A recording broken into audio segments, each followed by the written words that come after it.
하나님께서 찬양을 받으시고 기뻐하시고, 특별히 또 전 세계 고난당하는 모든 하나님의 백성들이 비록 공간적으로는 떨어져 있지만 우리의 찬양을 통해서 그 영혼들도 힘을 얻고 성령의 역사를 통하여 그들의 영혼, 믿음, 삶 강건해지기를 소망하며 그리 될 줄로 믿습니다.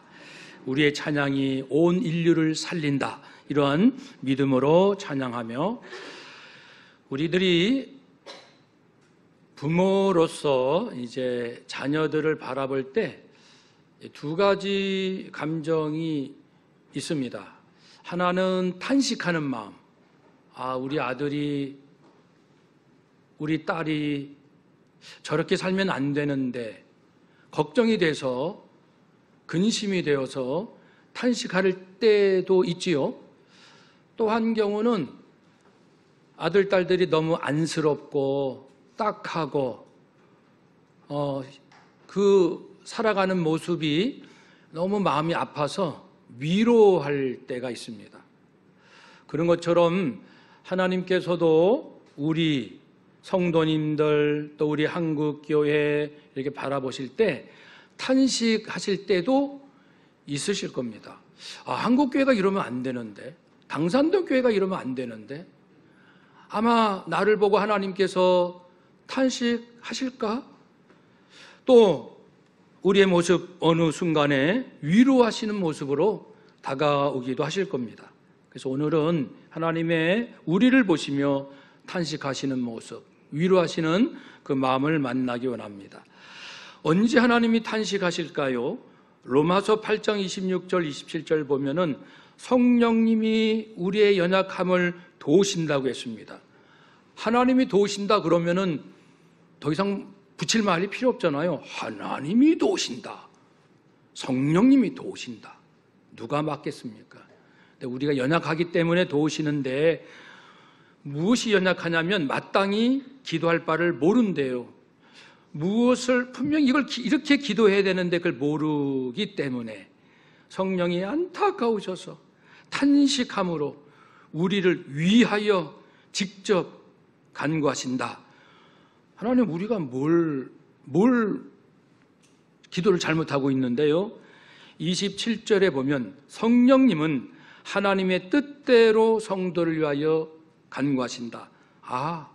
우리가 자녀를 위해서 얼마나 기도 많이 해요. 나라를 위해서, 또 우리 일터를 위해서, 내 자신 위해서, 이웃 위해서. 근데 그 기도를 하나님께서 들으실 거 아닙니까?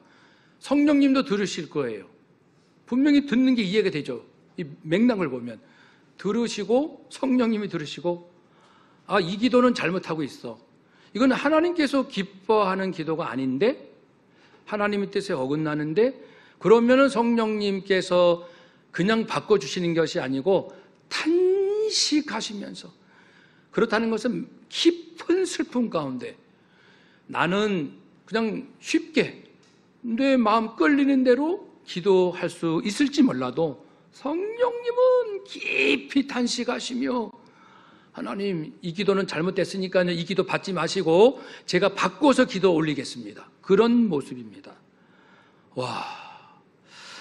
성령님의 수고에 감사드리기도 하고, 우리가 기도를 잘 드려야겠구나. 로마서 12장 2절에 보면 이런 부탁을 했죠. 하나님의 선하시고 기뻐하시고 온전하신 뜻이 무엇인지 분별하도록 하라. 하나님께서 기뻐하시는 선한 뜻, 그 뜻을 위해서 기도해야 합니다. 우리 직장에 하나님의 선하신 뜻이 이루어지게 하옵소서. 이렇게 기도하면 기도를 잘하는 거고, 하나님 눈에 볼 때는 이게 악한 건데 단지 회사의 매출을 위해서, 단지 승진 빨리 하기 위해서, 인사고과에서 점수를 많이 받기 위해서, 하나님이 볼 때는 이거 악한 건데 근데 그걸 구하는 거예요. 자기의 출세를 위해서.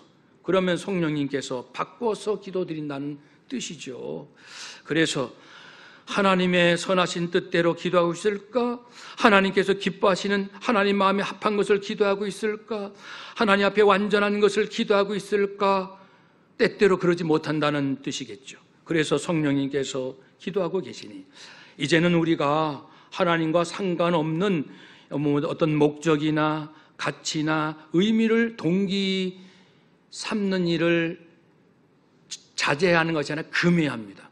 우리가 살면 얼마나 산다고 아직도 우리가 머뭇거리며 절반은 하나님 위하여 절반은 나를 위하여 또 왔다 갔다 하겠습니까? 이 세월도 아깝지 않습니까? 지금까지 수십 년 그렇게 살아온 것도 억울해 죽겠는데 남은 인생 또 그렇게 삽니까? 끔찍합니다. 그래서 앞으로는 정말 하나님이 기뻐하지 않는 목적을 목적이라 말하지 않게 하소서. 하나님이 기뻐하지 않는 가치, 의미를 가치라 의미라 말하지 않게 하소서. 쳐다보지도 않게 하소서. 그렇게 우리가 마음 먹고, 그런데 그게 쉽지 않지요. 나 혼자 그렇게 간다 하더라도 직장 동료가 그냥 있겠어요? 너만 잘났니? 너만 똑똑해? 아빠 뭘 자식, 아들 너 세상 뭘 모르는구나. 그 기도라고 하니? 그런 얘기가 곳곳에 들립니다. 그러니 참 안타깝기도 하고 신앙생활 우리로서는 슬프기도 하고 화도 나고 어떻게 할 줄 모르는 게 현실입니다. 그래도 이제는 더 이상 그런 기도에 우리가 연연해서는 안 되겠습니다. 더 이상 성령님 탄식하지 않도록 우리가 이제 정신 바짝 차리고 제대로 기도해야 합니다.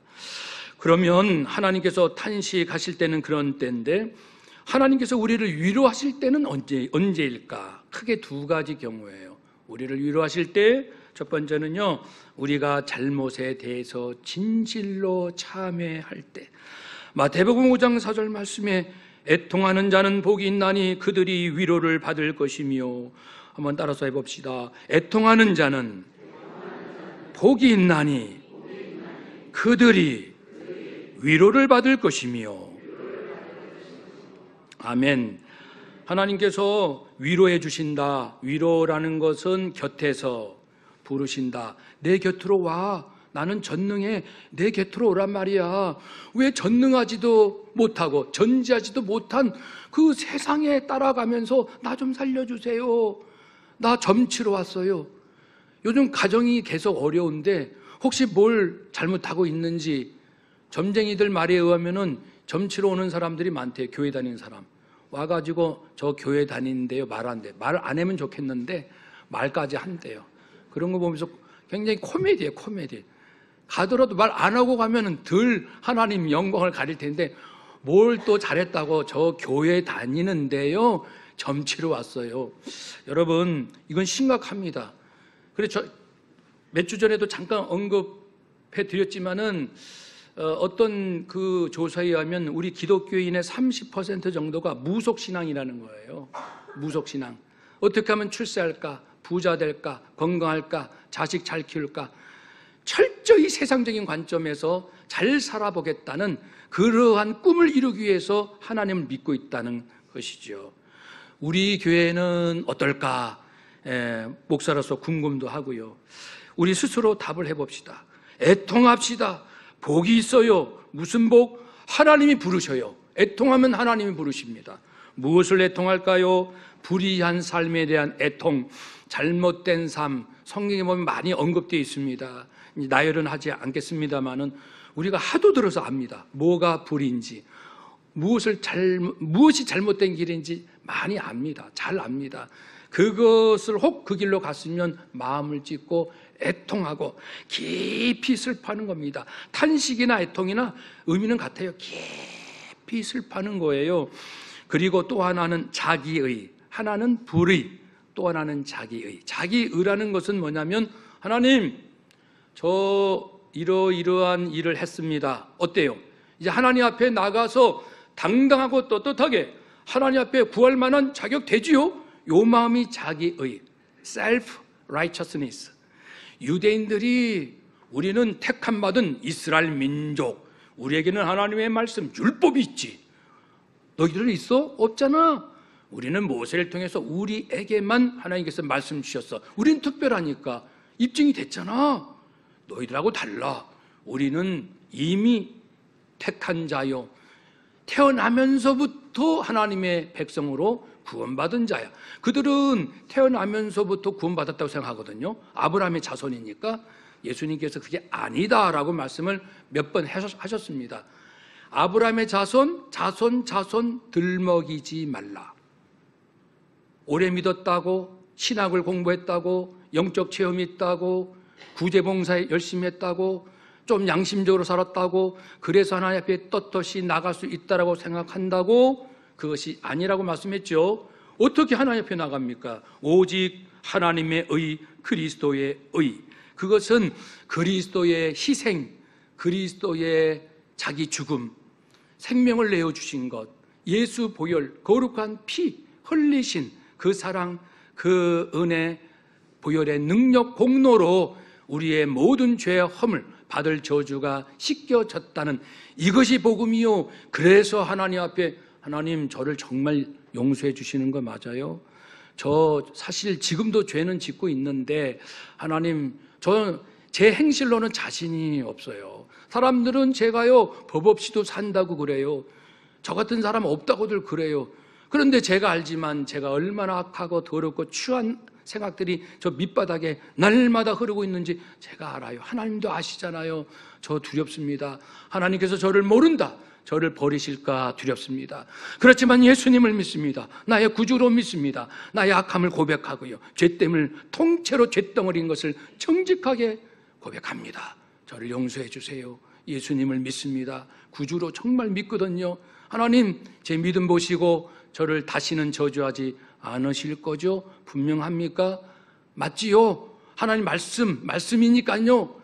그래서 우리는 끊임없이 의심이 들어올 때, 요즘은 내가 주일도 많이 빠지고, 요즘은 헌금도 제대로 안 하고, 요즘은 이 세상 재미도 좋지만 거기에 푹 빠져서 하나님을 일주일에 새까맣게 잊어버리고 있다가 한 번 정도 주일 올 때 토요일 저녁에 내일 교회 가는 날이지. 하나님, 제가 요즘 한 몇 달째 그랬습니다. 몇 년째 그랬어요.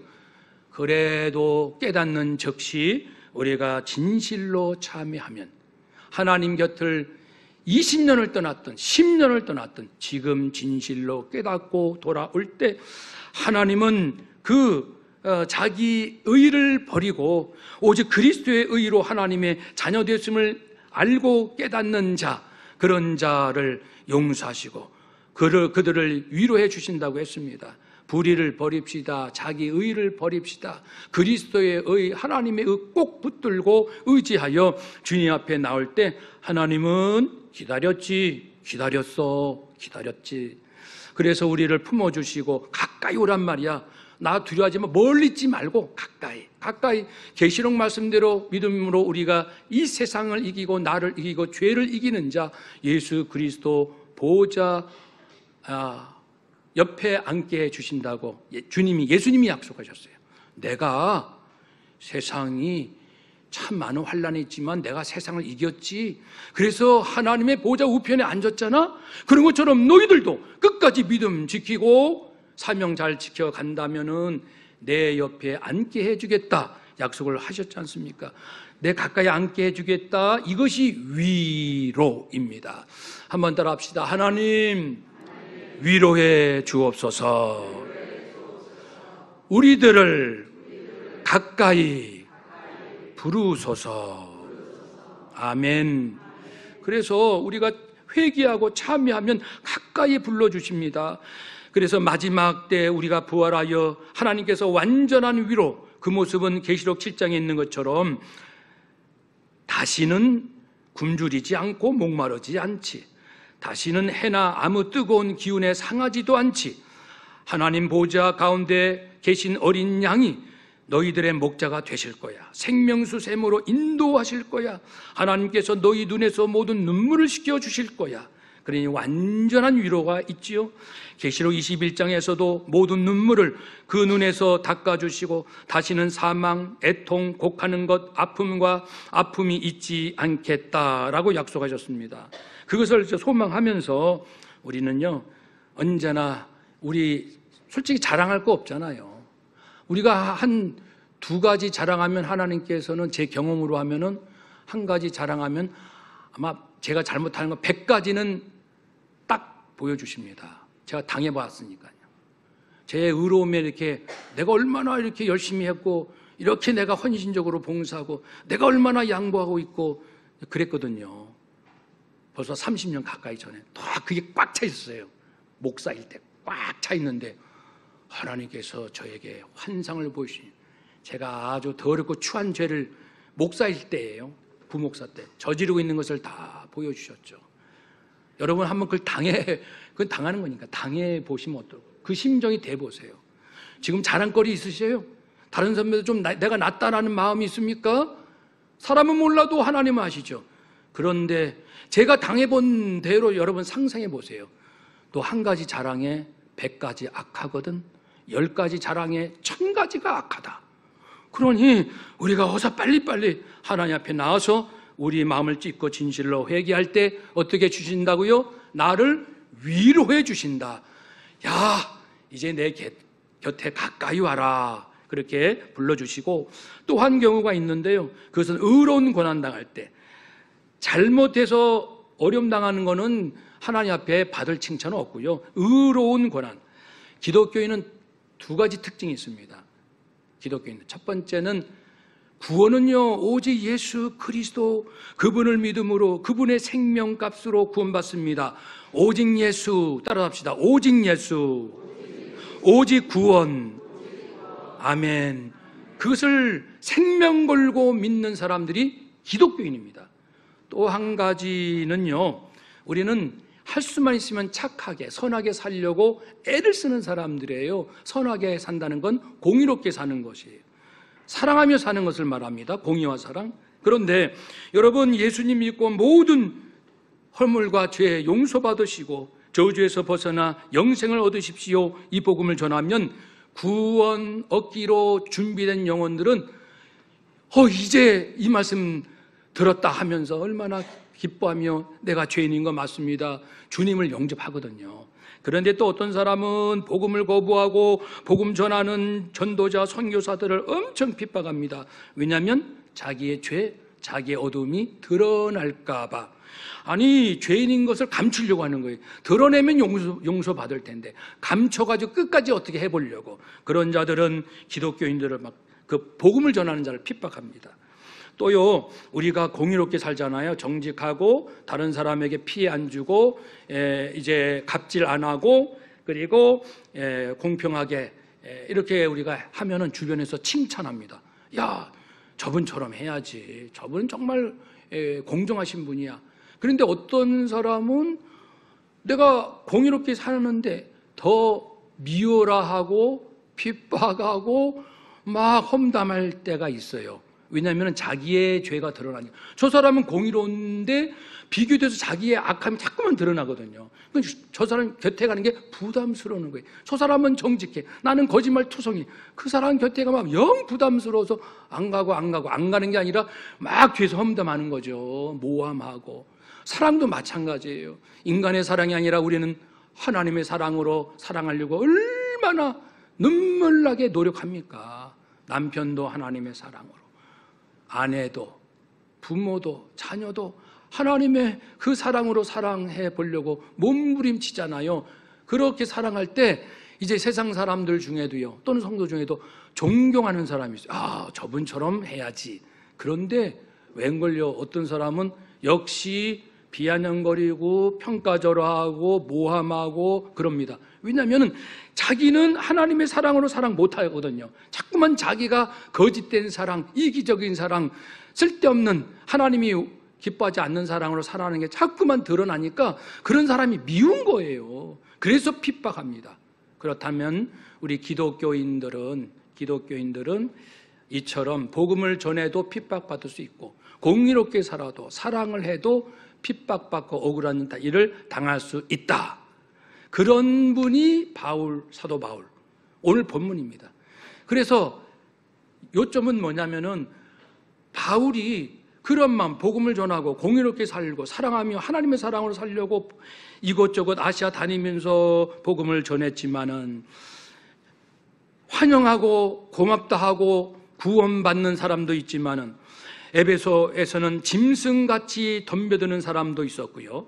고린도전 15장 표현대로 짐승같이 아주 사납게 달려드는 사람도 있고, 여러분, 사람이 만든 건 신이 아니에요. 진짜 신은 여호와이십니다 라고 이 말했다고 아데미 여신을 섬기며 그 신전 모형을 만들어 파는 사람들이 그것으로 사업하며 이제 장사하며 먹고 살았는데, 이제 바울이 그런 얘기를 전하니까 자기 사업도 위축이 되고 자기가 믿는 여신도 그 위험이 떨어지니까 사람들을 충동질해서 바울을 죽여야 한다. 그래서 군중들이 부하 뇌동돼 가지고 어떤 사람은 왜 모인지도 모른다 그랬습니다. 사도행전에 왜 모인지도 모르고 사람들이 바울을 죽여라 그러니까는 죽이자 하고, 사람들이요 좀 똑똑할 때는 똑똑한 것 같은데 영적으로는요 우매하면 그 이단에 빠진 사람들도 세상적으로 똑똑한 사람들 많습니다. 그런데도 내가 하나님이다 하는 인간을 믿어요. 그러니까 이 영적인 것은 이 세상의 지식과는 완전히 다른 차원입니다. 우리가 영이 살아있지 않으면 마귀의 밥이 되니까요. 그래가지고 그 군중들이 바울과 선교 일행을 죽이려고 달려들었죠. 그런데 다행히 에베소 서기관이 이제 군중들을 진정시킴으로써 위기를 모면했습니다. 바울은 전도하면서 배를 타고 항해 한 10차례 정도 했어요. 10차례 정도 했는데 그 중에 3번이 파손이 됐습니다. 이 배가 이제 파손된 거죠. 그 중에 한 번은 뗏목 같은 이런 거에 의지해가지고, 그러니까 밤낮 이 풍랑이 일고 거센 파도에서 목숨을 그렇게 부지하는 죽음, 일촉즉발의 죽음을 경험하는 일도 기록된 게 한 번인데 다 기록이 안 됐잖아요. 이러한 많은 위기를 겪었지요. 그렇지만은 이제 바울은 우리가 이렇게 환난을 당했지만 위로가 큽니다. 주님을 위한 의로운 고난이니까 얼마나 당당하고 떳떳하고 기쁘고 주님의 은혜가 더 크다고 했습니다.